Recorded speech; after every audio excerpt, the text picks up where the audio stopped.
తన అనర్హత పిటిషన్పై ఖైరతాబాద్ ఎమ్మెల్యే దానం నాగేందర్ ఆసక్తికర వ్యాఖ్యలు చేశారు. తాను ఇప్పటికీ బీఆర్ఎస్ ఎమ్మెల్యేనని, ఆ పార్టీ తనను సస్పెండ్ చేయలేదని పేర్కొన్నారు. స్పీకర్ నోటీసులకు తన తరపు న్యాయవాది ఇప్పటికే వివరణ ఇచ్చారని, విచారణకు వ్యక్తిగతంగా హాజరు కావాలని తనకు చెప్పలేదని వెల్లడించారు.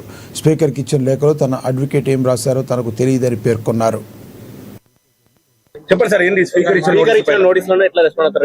స్పీకర్ గారు ఇచ్చిన దానికి మా అడ్వకేట్ ద్వారా మనం రిప్లై పంపించడం జరిగింది. మళ్ళీ నాకు స్పీకర్ నుంచి ఇంకా పిలిపేం రాలేదు. వచ్చినప్పుడు నేను నా అడ్వకేట్ వెళ్ళి మేము ఇస్తాం తప్పకుండా.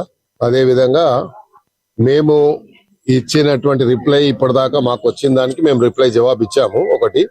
కానీ ప్రత్యేకంగా మమ్మల్ని మరి ప్రెసిడెంట్ గమ్మని ఎక్కడ స్పీకర్ గారు ఇప్పటిదాకా చెప్పలేదు.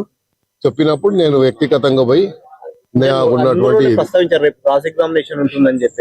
క్రాస్ ఎగ్జామినేషన్ పిటిషనర్స్ ఉంటుందని నేను అనుకుంటున్నాను. నాకు తెలిసిన లా ప్రకారంగా పిటిషనర్స్ కి ఉంటది.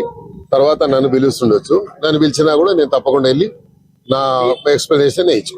రెండే ఇష్యూలు రాజీనామా చేయాల్సిన పరిస్థితి వచ్చినా, ఒకవేళ అట్లా డిస్క్వాలిఫికేషన్ వచ్చిన